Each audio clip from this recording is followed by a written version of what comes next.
Welcome to the Unfucking Money podcast with your girl, Maisha T. Hill. Listen, this podcast is all about the journey of uneffing your relationship with money. Okay? Listen, how did we get here? I want to kick off this first episode with how did we get here? Let me just keep it real with you. So in 2024, I started losing clients, I lost the contract. And then next thing you know, I had to move, and then we had to do a big ass community care fundraiser so I could be moved in house. Got house the first day that I moved into my new home. I got sick with COVID, and COVID then turned into long COVID, and then long COVID took over my life. I was bedbound for like 6 months. Found an amazing doctor, and then right when I was finding my rhythm to come back, right back to the huge platform, check your privilege with over 600,000 followers and blah, blah, blah, blah. Like, it's all blah, right? And then May of that same year, of 2025, I got deplatformed. Like, not even I, because I like to think about it as the collective, we lost like all 600,000 of those folks. And I literally went through 90 days of like a depression. And my therapist at the time likes to connect it to a form of PTSD where I didn't know what to do or what to say on social media. Like I was stuck. I was just like, and it took me to similar to that question that Toni Morrison said during an interview, like, who are you without your racism? Are you any good? Like, and it was like, well, who am I without this platform, right? And so I slowly started doing EMDR therapy and talk therapy and like really reimagining who I am. And I started to call it the rebirth. And then in November of 2025, I have a TIA stroke. What? Are you kidding me? It was like, you know what? All right, now I'm losing my health, right? Like the chronic illness just keeps getting chronic illness. I call it chronic realness personally because I keep it chronically real anyway, and so my body is just keeping it real with me. And I went through this whole journey of like rebirth and trying, getting connected to my ancestor roots of using herbs and doing traditional Chinese medicine, and I started to build a rhythm.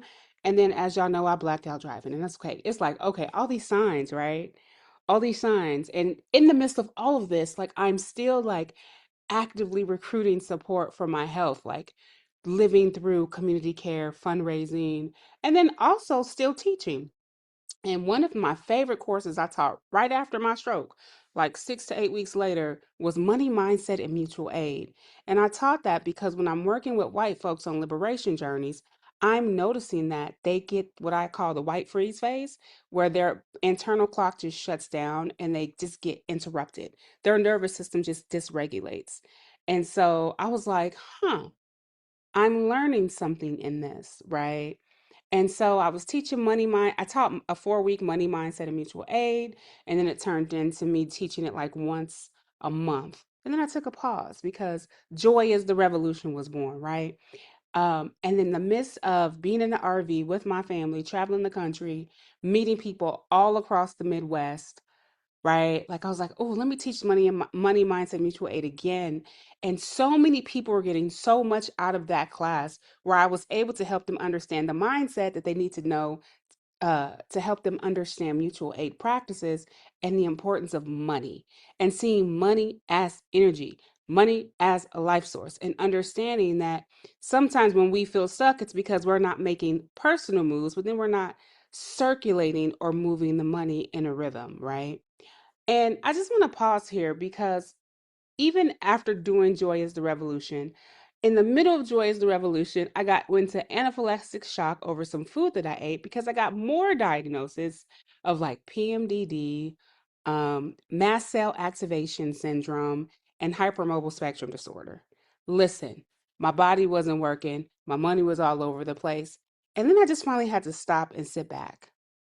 I had to stop and sit back because I realized that losing everything was a reflection of my health and was a reflection of the way that I actually never really sat well with money, right?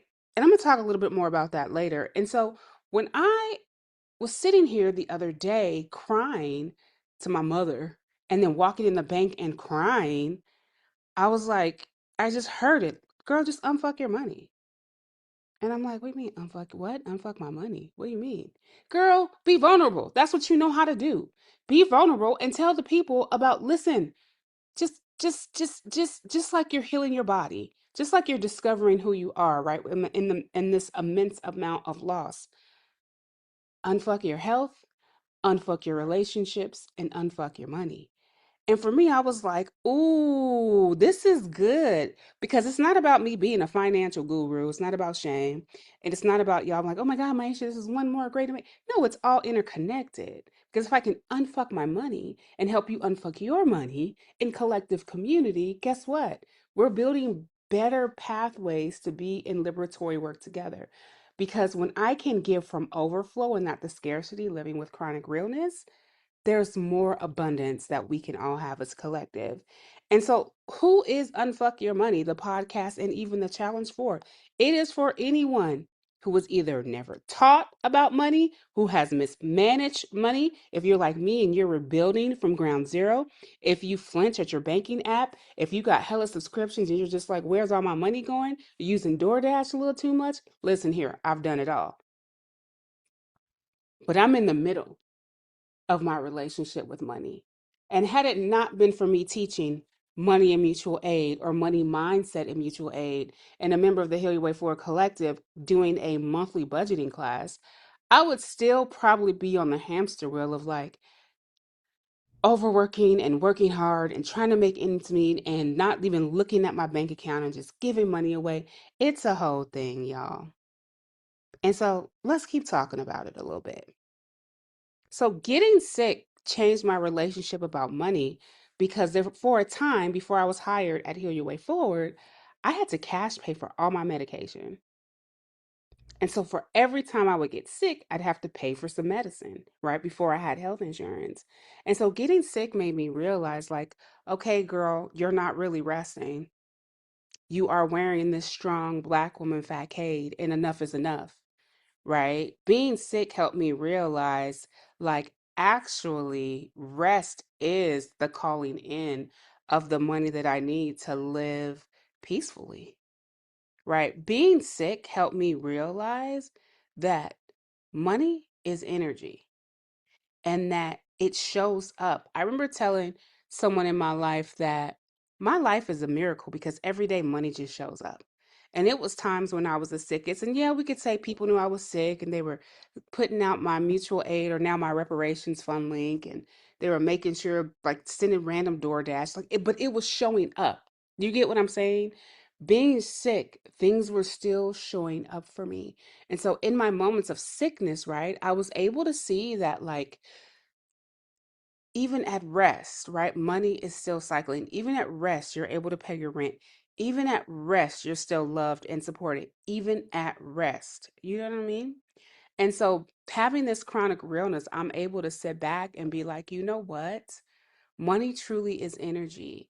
And if I can see it as a feminine energy, something that cycles and flows, as something that is a source of life, right? How can I apply this to my health, right? And so that's why that the health piece is a totally different conversation, but like getting sick really helped show me that money is energy and it goes in and it goes out. It flows like water and it doesn't stop, even if it feels like someone turned off the flow of the water.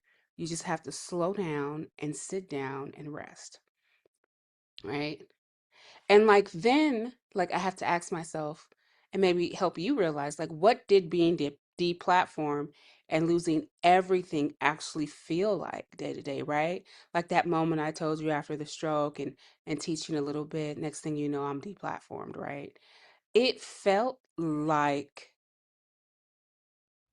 you know, the deepest grief, like all of my life's work that I put on a platform is gone. And the platform took it. You get what I'm saying? And of course, the account was check your privilege. And I know those words, check your privilege, are on that list that was going around prior to that. But I believe I was one of the first people to lose it. And then to only have like two or three folks and members of the Heal Your Way Forward Collective like try to help me get it back, I felt defeated. Like every day, it's like, what's the point of social media? Like the shit's made up, no one gives a shit. Like it took me down the path of like, why am I doing this? Right? And even that, like losing my platform, like I've lost deals, y'all. I've lost deals because my platform size isn't big enough. Right? So every day you're waking up and you're like, why am I doing this? Is this even worth it? I'm losing money. I think I can't tell you how much whew, I, you know, to go to seeing your bank account like negative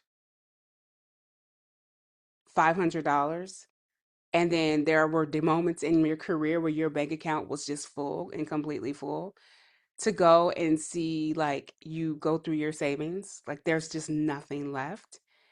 That was a low blow. And I can really connect right with like Jules LeBron, like doing the GoFundMe and like wanting to get her teeth fixed, and the backlash that she is experiencing from that, and from the way that her words have been mismanaged, and from like that reality of, oh my God, I had everything and now I have nothing. Right. And so I think being deplatformed taught me like, don't put all your eggs in one basket, one. And two, like, you got to be in this world and not of it. And I can say that now in hindsight, right? That losing, quote unquote, losing check your privilege was the medicine that I needed to like get to where I am today. Because I still had it, I think I would still be performing being a liberation teacher instead of embodying being a liberation teacher. But I can tell you, every day it felt like death. Every day there was tears and crying, and did so much advocacy, and then my body was just tired. It was just like, let it go. You know what I mean? And it's like almost like losing someone you love, and then you start to realize that. For me, as I've gotten over, it's like, oh, that was like, what did I really love about that? You know what I'm saying? And and there was a moment, right, in that I decided after months of therapy that I need to reclaim my voice. That Maisha T. Hill, who has the work of Check Your Privilege, right? I could keep going. Like my life has been a life of constantly starting over and trying new things. Like I'm sure this last year y'all have seen me go from Hollywood 4 Collective to Joy's the Revolution to now Unfuck Your Money. You're like, what is she gonna do next? It's like, what hat is she gonna pull out? What rabbit is she pulling out this hat today? And what color is it? You know what I mean? And I think it was the moment, right? The moment that I remember coming back online and just fully stepping into it. I think it was over this last summer. I think it was June of this year. It literally took me from May of 2025 to June of this year to say, you know what I have to say matters. The work that I have poured into myself and that I actually live into matters. And I think it was a moment where I was lost another deal. And I just told myself, as my therapists tell me and my spiritual teachers, you're in a big healing. And I just woke up one day and I'm like, I'm in a big healing. Went back to talk about addiction to whiteness, started to make the dots there. Then I started to think about like how much I love talking about imagination, joy, and reclaiming play. And I just started putting that out there. Like I just started to allow the more embodied, like real, authentic, spiritual version of myself to just show up and to emerge. And part of that means that I light the hell up. Three things I light up about, maybe four: neuroscience, manifestation, and money. Why? Because when I've taught addiction, it was first addiction to privilege 6 years ago, and it's evolved into addiction to whiteness. And it's in that work where I tell folks, like, y'all, like, to be honest with y'all, anti-racism work is just behavior change.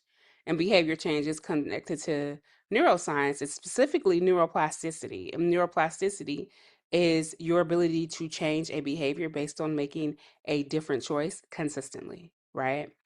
And it just lights me up to talk about neuroscience and your reticular activating system and the different ways that your brain is really like a supercomputer.